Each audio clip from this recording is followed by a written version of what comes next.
আসবো আর পেটাই পরোটা দিয়ে ব্রেকফাস্ট করবো না, সেটা তো হতেই পারে না। সকাল সকাল জিৎ সমস্ত বাজারঘাট করে এনে দিয়েছে। আর আমি যখন দিল্লিতে থাকতাম না, ওরা রোজ আমাকে লোভ দিত এই দেশি মুরগির কথা বলে বলে। তো এখানে এসে আমার সর্বপ্রথম আবদার ছিল এটাই, যে রান্নার বৌদির হাতের কষা কষা দেশি মুরগি আমাকে খেতেই হবে। আর আজকের লাঞ্চ তো পুরো সর্টেড, শাক ভাজা, চিংড়ি মাছ দিয়ে কচুর শাক, আর আজকে শো স্টপার এই দেশি মুরগির লাল লাল ঝাল ঝাল ঝোল।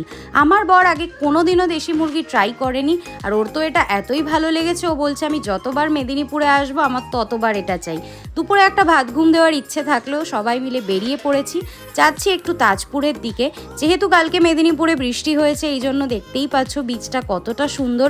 আর আমি আর পুকুন যেহেতু দুজনেই ভীষণভাবে জল লাভার, তো আমরা তো ভীষণ এনজয় করলাম, দুজন একটুখানি ভিজেও গেলাম। আর পুকুন তো এখানে এতই আনন্দ করছিল যে একটা আছাড়ও খেলো। তো এখান থেকে কোথায় গেলাম সেটা তোমাদের নেক্সট ব্লগে দেখাবো। সবাই পাশে থেকো, সাথে থেকো।